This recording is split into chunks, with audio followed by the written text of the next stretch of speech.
Assalamualaikum warahmatullahi wabarakatuh. Salam bahagia selalu buat sahabat channel mirisnya kehidupan zaman sekarang. Mari kita simak dan mulai ceritanya. Di sebuah kota kecil yang penuh dengan kebisingan dan hiruk-pikuk, ada seorang gadis bernama Nadia. Usianya baru menginjak 20 tahun, tetapi wajahnya tampak lebih dewasa dari umurnya. Matanya yang besar dan indah menyimpan banyak rahasia. Dan meskipun seringkali terlihat tersenyum, tidak banyak yang tahu bahwa senyum itu seringkali terpaksa. Nadia tinggal bersama ibunya, Kartika, di sebuah rumah kecil yang dikelilingi kebun bunga yang sudah mulai layu. Sejak ayahnya meninggal 5 tahun yang lalu, kehidupan mereka berubah drastis. Ibunya yang dulu ceria, kini lebih banyak diam, tenggelam dalam kesedihan yang tak pernah bisa diungkapkan. Nadia tahu, ibunya masih merindukan suaminya, dan setiap kali melihat ibunya menangis diam-diam di malam hari, hati Nadia merasa sakit.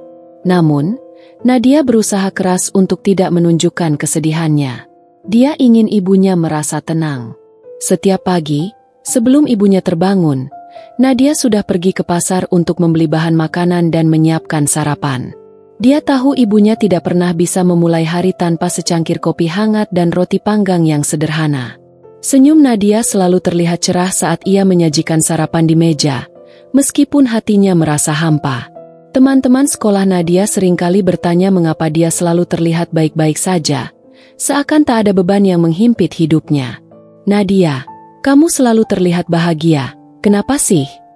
tanya Rina, sahabatnya yang selalu ceria. Nadia hanya tersenyum tipis. "Tidak ada apa-apa kok," jawabnya, berusaha menghindari percakapan yang lebih dalam. Sebuah senyum kecil yang tulus, namun tersembunyi rasa sakit yang hanya bisa dirasakan sendiri. Hidup Nadia terasa seperti sandiwara. Di luar, dia terlihat seperti gadis yang penuh semangat, dengan wajah cerah dan senyum yang tak pernah pudar. Tetapi, di balik senyuman itu, ada beban yang semakin lama semakin berat. Nadia merasa terjebak dalam peran yang tidak ingin dia jalani, namun harus dia jalani demi menjaga ibunya tetap tegar. Setiap malam, saat dia merebahkan tubuhnya yang lelah di atas ranjang, dia menatap langit-langit kamar yang gelap, berharap bisa menemukan sedikit kedamaian di dalam dirinya sendiri. Namun, kedamaian itu seolah-olah selalu menjauh, seperti embun yang menguap seiring matahari terbit. Hari demi hari berlalu dengan rutinitas yang sama. Nadia berusaha menjalani kehidupannya seolah-olah semuanya baik-baik saja, meskipun hatinya terasa semakin berat. Setiap senyum yang ia paksakan, setiap tawa yang terdengar, itu semua hanyalah topeng. Topeng yang ia pakai untuk menutupi luka dalam yang tak pernah bisa sembuh. Luka yang bermula sejak kepergian ayahnya. Kartika, ibunya, semakin terperangkap dalam kesedihannya. Nadia melihat bagaimana ibunya menjadi semakin pendiam, tak lagi peduli pada segala hal di sekitarnya. Kadang-kadang, Nadia mendapati ibunya duduk sendirian di depan foto keluarga mereka, menatap wajah almarhum suaminya dengan mata yang penuh air mata. Setiap kali itu terjadi, Nadia merasa cemas, merasa bahwa ibunya sedang terperangkap dalam kenangan yang tak bisa dilupakan. Namun, Nadia tak pernah bisa berbicara langsung tentang perasaan mereka. Entah mengapa, setiap kali ia mencoba membuka percakapan tentang perasaan mereka, ibunya selalu menghindar. "Kita harus kuat, Nadia. Jangan membuat ibu khawatir," kata Kartika dengan suara pelan, berusaha tersenyum. Namun, senyum itu terasa kosong, seolah-olah itu hanya pelipur lara sementara. Di sekolah, Nadia semakin merasa terisolasi. Meskipun ada banyak teman yang menyayangi dan peduli padanya, ia tak pernah bisa membuka diri sepenuhnya. Setiap kali seseorang bertanya bagaimana keadaan keluarganya, ia hanya bisa menjawab dengan senyum terpaksa. "Kami baik-baik saja, kok," katanya, meskipun ia tahu bahwa dalam hatinya ada kekosongan yang semakin membesar. Ia tidak bisa berbohong lebih lama lagi, tetapi juga tidak tahu bagaimana cara untuk menceritakan apa yang sebenarnya terjadi. Satu-satunya orang yang benar-benar bisa melihat melalui topeng Nadia adalah Rina. Rina selalu bisa merasakan bahwa ada sesuatu yang tidak beres, meskipun Nadia berusaha keras untuk menyembunyikannya. Suatu hari, Rina memutuskan untuk berbicara dengan lebih serius. Nadia, aku tahu kamu tidak baik-baik saja. Ada apa sebenarnya? Kenapa kamu selalu tersenyum seperti itu? Padahal aku bisa lihat matamu kosong, kata Rina dengan penuh kekhawatiran. Nadia terdiam. Ia ingin menangis, ingin membiarkan semua perasaan yang terkunci dalam dadanya keluar begitu saja. Tetapi, ia takut jika ia menangis, maka semua orang akan melihat betapa rapuhnya dirinya. Ia tidak bisa menunjukkan kelemahan, terutama kepada ibunya. Aku baik-baik saja, Rina. Percayalah, aku tidak apa-apa, jawabnya dengan suara yang mulai goyah, berusaha meyakinkan dirinya sendiri dan Rina. Namun, Rina tidak begitu mudah percaya. Nadia, jangan bohong. Aku temanmu. Kamu bisa cerita padaku.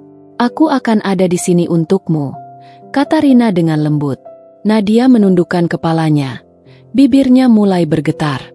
Ia ingin sekali menangis, ingin sekali menceritakan semua yang ada dalam hatinya, tetapi tak ada kata-kata yang keluar. Hanya diam yang memenuhi ruang antara mereka. Senyum Nadia semakin rapuh. Meskipun ia berusaha keras untuk menyembunyikan semuanya, ia tahu bahwa semakin lama ia bertahan, semakin dalam luka itu tertanam. Namun, ada satu hal yang selalu mengingatkannya untuk tetap bertahan, ibunya. Ia tidak bisa melihat ibunya hancur. Nadia harus tetap kuat, meskipun dia sendiri merasa tak tahu lagi harus bertahan sampai kapan. Waktu terus berjalan, dan Nadia semakin merasa tenggelam dalam lautan kesedihan yang tak pernah terlihat oleh orang lain. Setiap hari, ia berusaha bertahan, tersenyum dan berperilaku seolah semuanya baik-baik saja. Namun, kenyataan tak bisa disembunyikan selamanya. Ada saat-saat di mana tubuhnya terasa lelah, emosinya jenuh, dan senyumnya semakin terpaksa. Saat itu, dia sadar bahwa dirinya semakin jauh dari kebahagiaan yang ia dambakan. Di rumah, Kartika semakin kehilangan arah.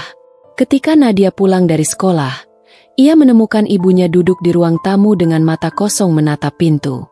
Ada kesunyian yang menggantung di udara, sesuatu yang sulit dijelaskan. Ibu yang dulu penuh dengan kasih sayang kini seolah-olah hilang dalam kenangan masa lalu. Nadia merasa tak ada lagi yang bisa ia lakukan. Ia takut jika terus seperti ini, ibunya akan semakin jauh dari dirinya. Satu malam, saat Nadia pulang setelah belajar dengan Rina, ia mendapati ibunya sedang menangis di sudut ruang tamu. Wajahnya yang dulu cantik kini terlihat pucat dan penuh dengan garis-garis kelelahan. Tangisannya sunyi, hampir tak terdengar. Tanpa kata, Nadia duduk di sampingnya, merangkul ibunya yang terkulai lemas. "Ibu, kenapa?" Nadia akhirnya bertanya, suara yang hampir tak terdengar karena tertahan oleh perasaan yang telah lama dipendam. Kartika menoleh, matanya merah, dan ada kesedihan yang begitu dalam di sana. "Aku rindu pada ayahmu. Rasanya seperti hidupku tak berarti lagi tanpa dia," jawab Kartika dengan suara serak. "Aku takut, Nadia. Aku takut kehilanganmu juga.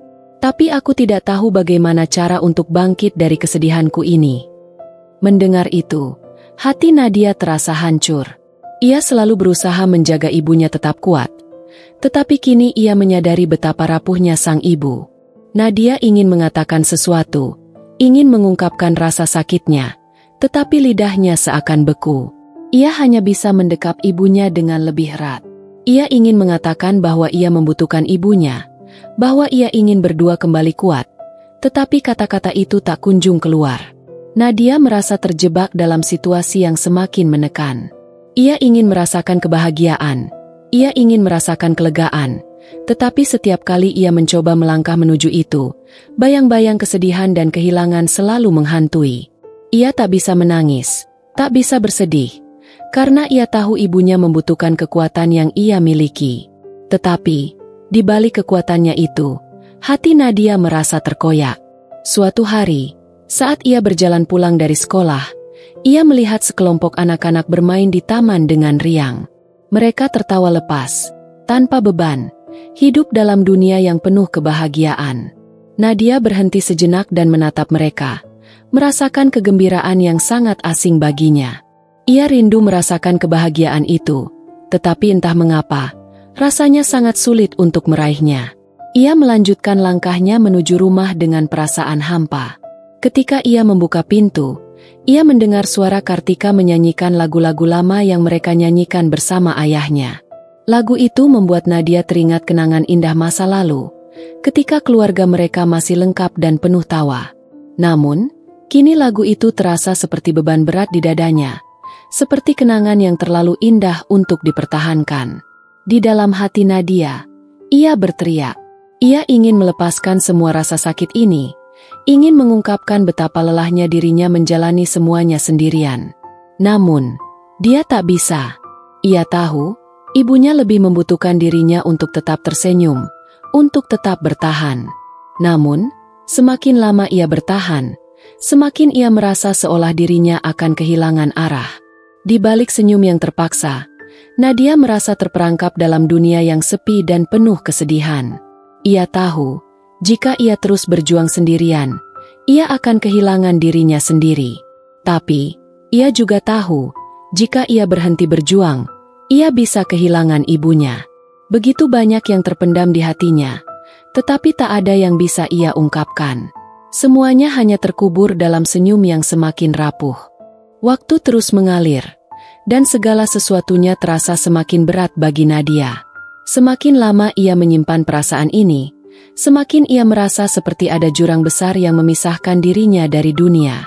Dunia yang dulu penuh dengan kebahagiaan kini terasa begitu jauh.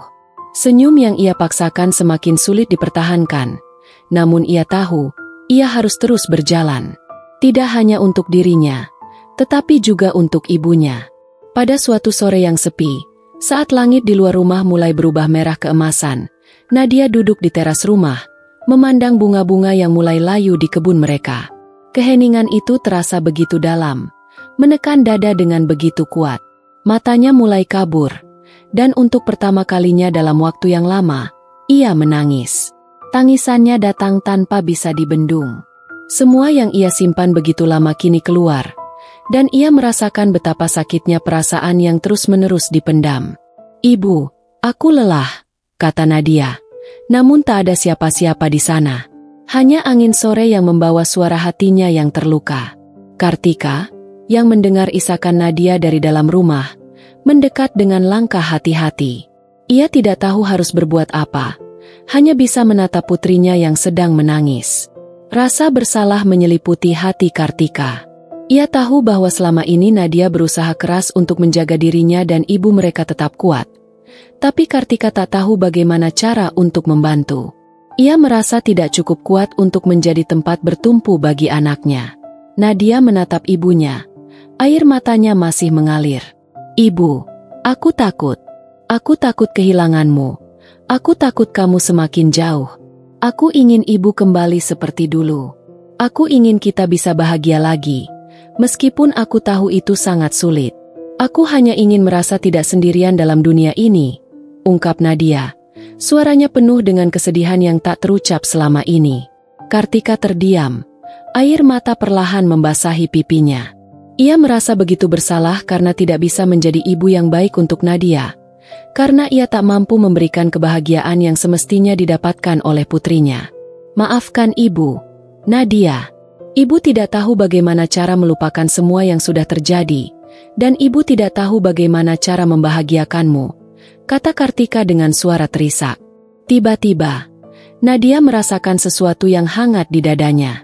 Ia menyadari betapa besar cinta ibunya, meski Kartika tidak bisa mengekspresikannya dengan sempurna. "Ibu, aku tahu ibu selalu berusaha. Aku tahu ibu sangat merindukan ayah. Aku juga merindukannya. Tapi kita harus saling mendukung. Kita harus bersama-sama melewati ini. Aku ingin kita bangkit bersama, Ibu," ujar Nadia, meski suaranya masih terbata-bata. Kartika memeluk Nadia erat. Dalam pelukan itu, ada rasa saling memahami yang muncul di antara mereka. Meskipun luka-luka yang ada di hati mereka belum sembuh sepenuhnya, mereka tahu bahwa mereka tidak sendirian lagi.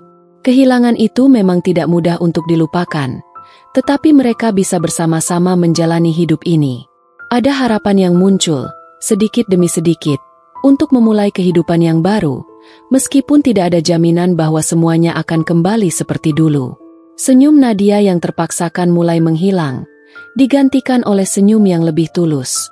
Ia tahu bahwa hidup tidak selalu mudah, tetapi kini ia tidak merasa perlu lagi menyembunyikan kesedihannya. Bersama ibunya, Nadia belajar bahwa kebahagiaan bukan berarti tidak ada lagi kesedihan, tetapi belajar bagaimana cara berbagi beban dan menghadapinya bersama. Malam itu, mereka berdua duduk di teras rumah, menikmati kebersamaan yang lama terlupakan. Tanpa kata-kata, tanpa perlu menyebutkan hal-hal yang menyakitkan, keduanya merasa lebih ringan. Senyuman yang dulu terpaksa kini menjadi senyuman yang penuh dengan harapan, meskipun jalan di depan masih panjang dan penuh tantangan. Namun, untuk pertama kalinya setelah sekian lama, Nadia merasa bahwa ia tidak lagi perlu menanggung beban hidup seorang diri. Sebuah langkah kecil menuju penyembuhan dimulai dari sini, dan meskipun masa depan tidak pasti, mereka kini memiliki kekuatan satu sama lain untuk melewati semuanya. Dan di balik senyum yang dulu terpaksa, kini ada cinta dan pengorbanan yang tak terucap, sebuah pengingat bahwa meskipun hidup penuh dengan luka, harapan selalu ada di setiap langkah yang kita ambil bersama orang-orang yang kita cintai.